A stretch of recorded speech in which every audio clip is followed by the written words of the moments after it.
Hello everyone, मैं कुंदन कुमार आप सभी का एक बार फिर से आपके अपने यूट्यूब चैनल विलेजर्स कॉन्सेप्ट में स्वागत करता हूं। फ्रेंड्स, जैसा कि आप लोग जानते हैं कि अभी हम लोग रुक्मिणी प्रकाशन की तरफ से जो Bihar police constable new vacancy 2023 में 21,391 पद के लिए आया हुआ है, उसका मॉडल सेट जो है अभी हम लोग लगा रहे हैं।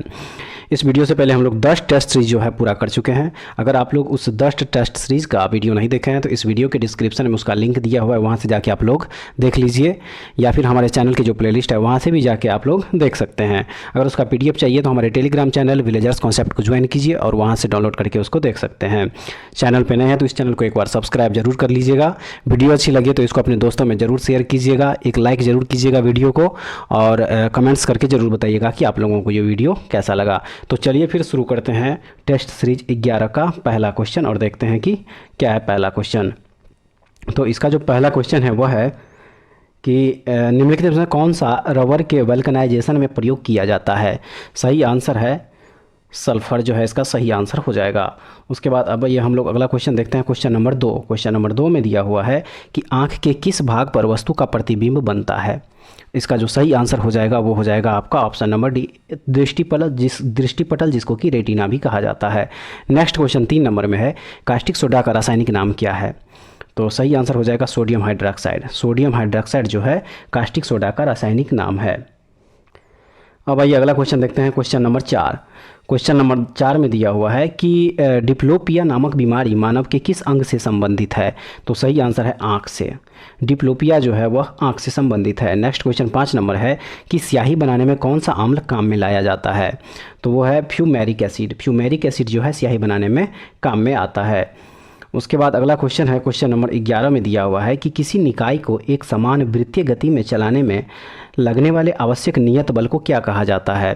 तो इसे कहा जाता है अभिकेंद्री बल। क्या कहा जाता है? अभिकेंद्री बल कहा जाता है। उसके बाद जो अगला क्वेश्चन है वो है कि सर्वोच्च न्यायालय के न्यायाधीश के रूप में योग्य होने के लिए एक व्यक्ति को उच्च न्यायालय में कितने वर्ष की न्यूनतम अवधि तक कार्य का अनुभव होना चाहिए। तो ये अनुभव होना चाहिए कम से कम 10 वर्ष का। 10 वर्ष का अनुभव जो है होना चाहिए। नेक्स्ट क्वेश्चन 13 नंबर है, किसी तत्व का इलेक्ट्रॉनिक विन्यास 285 है, उस तत्व का नाम क्या है। तो उस तत्व का नाम है फास्फोरस। उस तत्व का नाम है फास्फोरस। नेक्स्ट क्वेश्चन देखेंगे हम लोग, क्वेश्चन नंबर 14। क्वेश्चन नंबर 14 में है कि बर्फ़ पानी पर इसलिए तैरती है क्योंकि, सही आंसर है कि बर्फ़ का घनत्व पानी के अपेक्षाकृत कम होता है। बर्फ़ का जो घनत्व है वह पानी के अपेक्षाकृत कम होता है, इसलिए बर्फ़ जो है पानी पर तैरते रहता है। उसके बाद नेक्स्ट क्वेश्चन 15 नंबर में है कि समुद्र में डूबी वस्तु का पता लगाने के लिए किस यंत्र का प्रयोग किया जाता है। तो वो यंत्र है सोनार। सोनार जो है वो यंत्र है जो समुद्र में डूबी वस्तु का पता लगाता है। अगला क्वेश्चन देखेंगे, क्वेश्चन नंबर 16। क्वेश्चन नंबर 16 में दिया हुआ है, रामधारी सिंह दिनकर का जन्म कहाँ हुआ था। तो ये हुआ था बेगूसराय बिहार में। रामधारी सिंह दिनकर का जन्म जो है कहाँ हुआ था, तो वो था बेगूसराय बिहार में। नेक्स्ट क्वेश्चन है कि स्वर्ण शस्य पर पदतल लुंठित उपरोक्त किनकी उक्ति है। तो ये उक्ति है सुमित्रानंदन पंत की। ऑप्शन नंबर बी इस क्वेश्चन का राइट आंसर होगा। नेक्स्ट क्वेश्चन 18 नंबर है कि नाक रिझी तन देत मृग नर धन हेतु समेत उपरोक्त दोहा किनकी है। तो ये दोहा जो है वो कवि रहीम की है। कवि रहीम की दोहा है। उसके बाद अगला क्वेश्चन है क्वेश्चन नंबर 19। क्वेश्चन नंबर 19 में दिया है कि रामराज्य कौन सा समास है। रामराज्य कौन सा समास है। तो यह है तत्पुरुष समास। रामराज्य तत्पुरुष समास है। नेक्स्ट क्वेश्चन देखेंगे, क्वेश्चन नंबर 20 कि पतन का विपरीत शब्द बताएं। पतन का विपरीत शब्द होता है उत्थान। उसके बाद अगला क्वेश्चन देखेंगे हम लोग, क्वेश्चन नंबर 21। क्वेश्चन नंबर 21 में दिया हुआ है कि प्रत्यास्थता सीमा में अनुदैर्घ्य प्रतिबल एवं अनुदैर्घ्य विकृति के अनुपात को क्या कहते हैं। तो उसे कहा जाता है यंग गुणांक। यंग गुणांक उसे कहा जाता है। अब आइए हम लोग अगला क्वेश्चन देखेंगे, क्वेश्चन नंबर 22। क्वेश्चन नंबर 22 में दिया हुआ है कि एक लोलक का आयाम ए है, एक पूर्ण दोलन में तय की गई दूरी का मान क्या होगा। तो इसका जो सही आंसर होगा वो होगा 4a। 4a जो है इस क्वेश्चन का सही आंसर होगा। अगला क्वेश्चन है, सरल लोलक के आवर्तकाल t एवं लोलक की लंबाई l के बीच ग्राफ होता है कैसा। तो उसका जो ग्राफ होता है वह होता है परवलय। परवलय जो है इस क्वेश्चन का राइट आंसर हो जाएगा। अगला क्वेश्चन है क्वेश्चन नंबर 24। सुबुक्तगीन निम्न में से किसका गुलाम था। सुबुक्तगीन जो है वह किसका गुलाम था।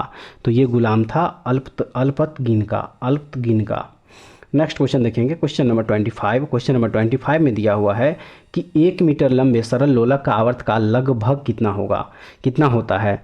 तो सही आंसर हो जाएगा 2 सेकंड। क्या हो जाएगा? 2 सेकंड इस क्वेश्चन का सही आंसर होगा। नेक्स्ट क्वेश्चन है कि दंत चिकित्सक दांतों के आवर्धित प्रतिबिंब देखने के लिए किस प्रकार के दर्पणों का उपयोग करते हैं। तो उस दर्पण का नाम है अवतल दर्पण। किसका उपयोग किया जाता है? अवतल दर्पण का उपयोग किया जाता है।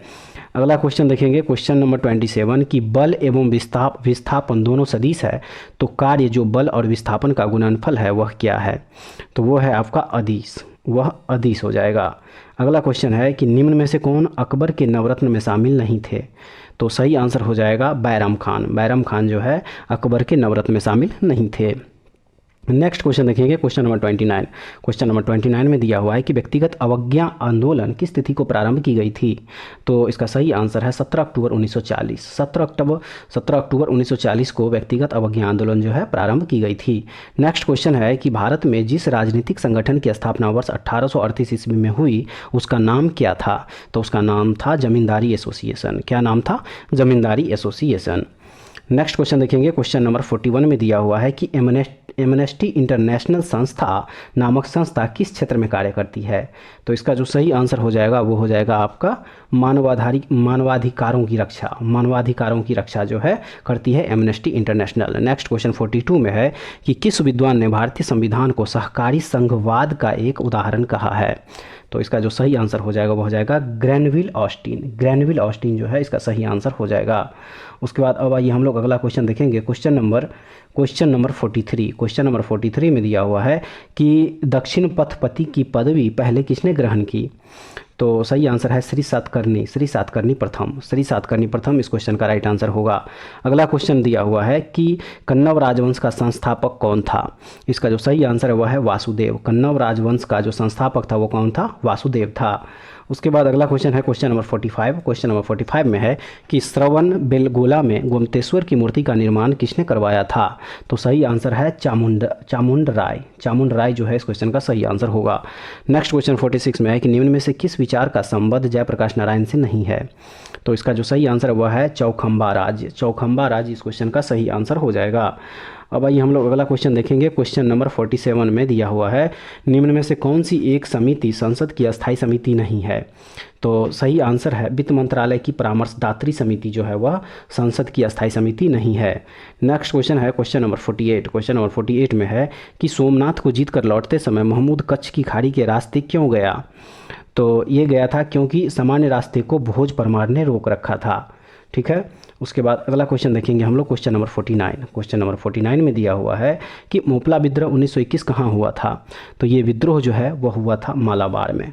कहाँ हुआ था मोपला विद्रोह? ये हुआ था मालाबार में। अगला क्वेश्चन देखेंगे क्वेश्चन नंबर 50। क्वेश्चन नंबर 50 में है कि शिमला समझौते जो कि 1972 में हुआ था पर किनके द्वारा हस्ताक्षर किए गए थे। शिमला समझौता 1972 पर किनके द्वारा हस्ताक्षर किए गए थे। तो ये हस्ताक्षर किए गए थे इंदिरा गांधी एवं जुल्फिकार अली भुट्टो के द्वारा। नेक्स्ट क्वेश्चन देखेंगे क्वेश्चन नंबर 51। क्वेश्चन नंबर 51 में दिया हुआ है कि निम्नलिखित में से किन पहाड़ियों पर उष्णकटिबंधीय सदाबहार वन पाए जाते हैं। तो ये पाए जाते हैं नीलगिरी पहाड़ियों पर। नीलगिरी पहाड़ियाँ जो है वहाँ पे पाए जाते हैं उष्णकटिबंधीय सदाबहार वन। नेक्स्ट क्वेश्चन 52 में है कि निम्नलिखित में से लेटराइट मिट्टी कहाँ पाई जाती है। तो लेटराइट मिट्टी पाई जाती है उपर्युक्त सभी यानी कि तमिलनाडु, कर्नाटक एवं उड़ीसा सभी जगह जो है लेटराइट मिट्टी पाई जाती है। नेक्स्ट क्वेश्चन देखेंगे क्वेश्चन नंबर 53 कि सिंधु गंगा के मैदान की नई जलोढ़ मिट्टी को किस नाम से जाना जाता है। तो सही आंसर है खादर मिट्टी के नाम से जाना जाता है। नेक्स्ट देखेंगे कि नेक्स्ट क्वेश्चन है 54। बाघ परियोजना कब आरंभ की गई थी। बाघ परियोजना जो है वह कब आरंभ की गई थी। वो आरंभ की गई थी 1973 ईस्वी में। ऑप्शन नंबर ए इस क्वेश्चन का सही आंसर हो जाएगा। उसके बाद जो अगला क्वेश्चन है कि भारत में यूरेनियम कहाँ पाया जाता है। सही आंसर है सिंहभूम में। कहाँ पाया जाता है? सिंहभूम में। उसके बाद अगला क्वेश्चन देखेंगे क्वेश्चन नंबर 56। क्वेश्चन नंबर 56 में दिया हुआ है कि निम्नलिखित पर विचार कीजिए। महादेव पहाड़ियाँ, सह्याद्री पर्वत और सतपुरा पर्वत श्रृंखला पे जो है कह रहा है कि विचार कीजिए। तो इसका जो सही आंसर हो जाएगा वो हो जाएगा आपका ऑप्शन नंबर सी इस क्वेश्चन का सही आंसर होगा। नेक्स्ट क्वेश्चन है क्वेश्चन नंबर 57। 57 में दिया हुआ है, जनगणना 2011 के अनुसार भारत के निम्नलिखित राज्यों में से किसकी जनसंख्या उत्तर प्रदेश के बाद सबसे अधिक है? तो इसका सही आंसर है महाराष्ट्र। महाराष्ट्र की जनसंख्या जो है उत्तर प्रदेश के बाद 2011 के अनुसार उत्तर प्रदेश के बाद सबसे ज़्यादा जनसंख्या अगर किसी राज्य की है तो वो है महाराष्ट्र की। उसके बाद अब आइए हम लोग अगला क्वेश्चन देखेंगे, क्वेश्चन नंबर 58। क्वेश्चन नंबर 58 में है कि 10 डिग्री चैनल पृथक करता है किसको किससे? तो इसका जो सही आंसर है वो है आपका ऑप्शन नंबर ए, अंडमान को निकोबार द्वीप से 10 डिग्री चैनल जो है वह पृथक करता है, यानी कि अलग करता है। नेक्स्ट है 59 नंबर, ब्रह्मपुत्र नदी तिब्बत में किस नाम से जानी जाती है? तो इसका जो सही आंसर होगा वो होगा सांगपो। ब्रह्मपुत्र नदी को तिब्बत में सांगपो के नाम से जाना जाता है। नेक्स्ट क्वेश्चन है 60 नंबर कि इनमें पंचायत समिति का अंग कौन है? पंचायत समिति का अंग कौन है? तो ये है प्रमुख। प्रमुख जो होता है वह पंचायत समिति का अंग होता है। नेक्स्ट क्वेश्चन 61 में है कि किसी विशेष वर्ग या समूह के हितों को बढ़ावा देने वाले संगठन को किस नाम से पुकारा जाता है? तो सही आंसर है हित समूह। क्या होता है? हित समूह जो है सही आंसर हो जाएगा। नेक्स्ट क्वेश्चन है क्वेश्चन नंबर 62 कि सर्वोच्च न्यायालय ने किस मुकदमे में यह बनाए रखा कि प्रस्तावना संविधान का भाग नहीं है? तो इसका सही आंसर हो जाएगा वेरूबारी मुकदमा। वेरूबारी मुकदमा के तहत जो है सर्वोच्च न्यायालय ने प्रस्तावना को संविधान का भाग नहीं माना। उसके बाद अगला क्वेश्चन है क्वेश्चन नंबर 63। क्वेश्चन नंबर 63 में दिया हुआ है कि संयुक्त राष्ट्र संघ की राजकाज की भाषाएं कौन सी है? तो संयुक्त राष्ट्र संघ की राजकाज की जो भाषाएं हैं वह भाषाएं हैं अंग्रेजी और फ्रेंच। अंग्रेजी और फ्रेंच जो है सही आंसर हो जाएगा इस क्वेश्चन का। उसके बाद अगला क्वेश्चन देखेंगे हम लोग क्वेश्चन नंबर 64। क्वेश्चन नंबर 64 में दिया हुआ है कि संयुक्त राष्ट्र यानी कि यूनाइटेड नेशन की स्थापना किस दिन हुई थी? इसका जो सही आंसर हो जाएगा वो हो जाएगा आपका ऑप्शन नंबर बी, 24 अक्टूबर 1945। 24 अक्टूबर 1945 को यूएन यानी कि संयुक्त राष्ट्र संघ की स्थापना हुई थी। अगला क्वेश्चन 65 में है कि how to avoid a climate disaster पुस्तक के लेखक कौन है? तो इस पुस्तक के लेखक है बिल गेट्स। इस पुस्तक के लेखक है बिल गेट्स। उसके बाद अगला क्वेश्चन देखेंगे हम लोग। अगला क्वेश्चन है 66 नंबर कि इनमें से कौन सा कथन सही नहीं है? तो सही आंसर हो जाएगा इसका ऑप्शन नंबर बी, आरबीआई की स्थापना 1949 में हुई थी। आरबीआई की स्थापना 1949 में हुई थी, यही जो है इस क्वेश्चन का सही आंसर हो जाएगा। उसके बाद हम लोग अगला क्वेश्चन देखेंगे क्वेश्चन नंबर 67। क्वेश्चन नंबर 67 में है निम्नलिखित में से कौन सा पौधे के तने के माध्यम से प्रजनन करता है? तो इसका सही आंसर है गुलाब। गुलाब जो है इसका सही आंसर हो जाएगा। नेक्स्ट क्वेश्चन 68 में है national stock exchange of India का प्रवर्तक है कौन?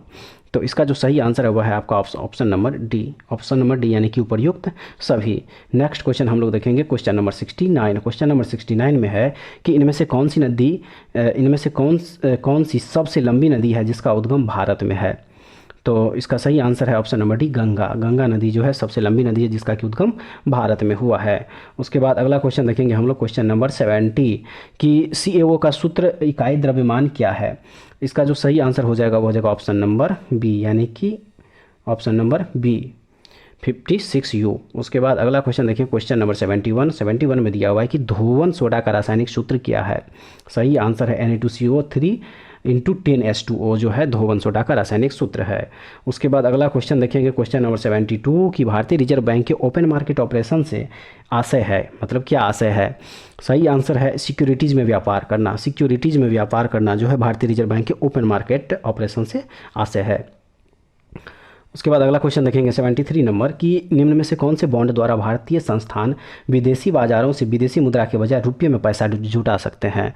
इसका सही आंसर हो जाएगा मसाला बॉन्ड। मसाला बॉन्ड जो है इस क्वेश्चन का राइट आंसर हो जाएगा।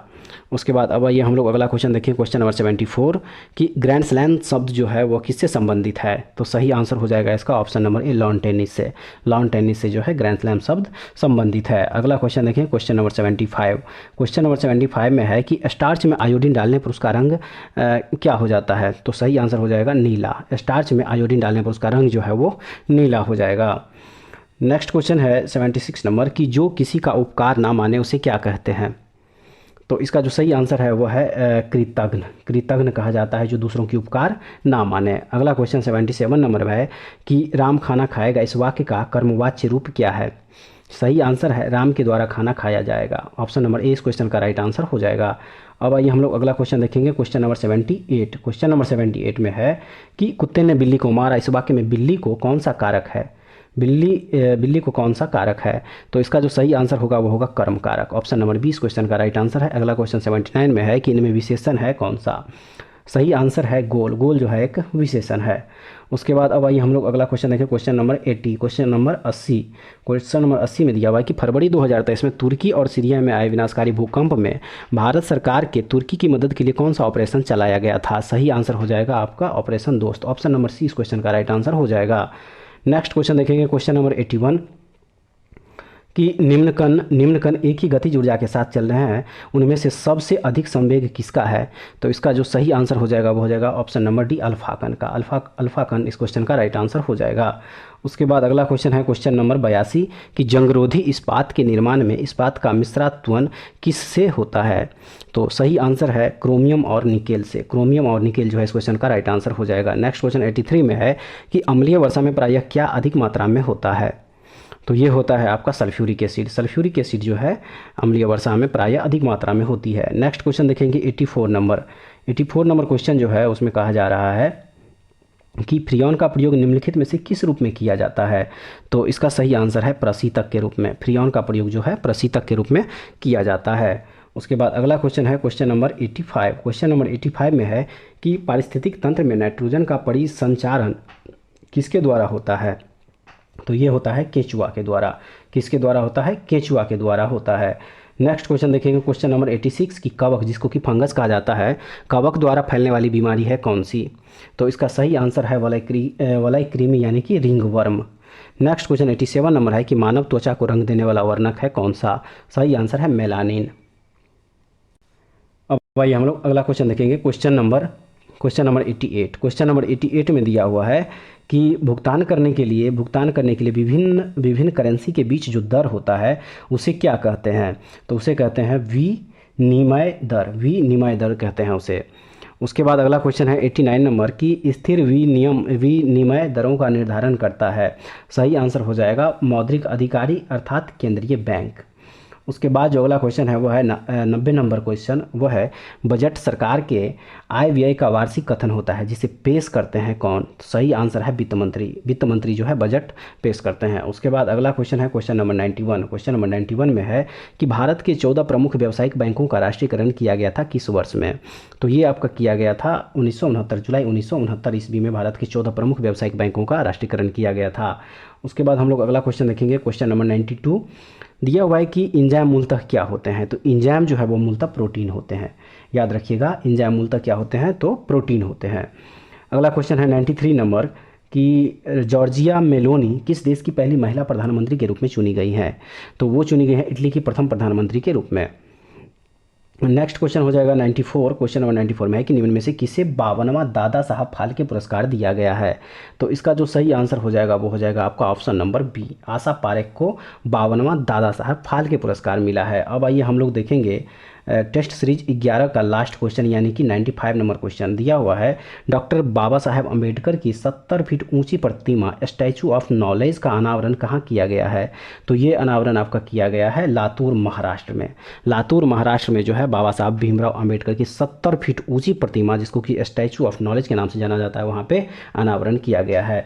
तो फ्रेंड्स ये था टोटल लगभग 95 तक क्वेश्चन, जिसमें कि जीके जीएस करंट अफेयर्स और हिंदी से रिलेटेड जितने भी क्वेश्चन थे वो सारे के सारे क्वेश्चन इस 11वां टेस्ट सीरीज में हम लोग कवर किए। आशा है कि आप लोगों को ये सारे क्वेश्चन जो है अच्छे लेवल का क्वेश्चन लगा होगा। कमेंट्स करके ज़रूर बताइएगा कि आप लोगों को ये क्वेश्चन कैसा लगा। अगर इसका आप लोगों को पीडीएफ चाहिए, हमारे टेलीग्राम चैनल विलेजर्स कॉन्सेप्ट को ज्वाइन कीजिए और वहाँ से उसको डाउनलोड करके आप देख सकते हैं। तो अगले वीडियो में दोबारा फिर से मिलेंगे। चलिए फिर, तब तक के लिए जय हिंद।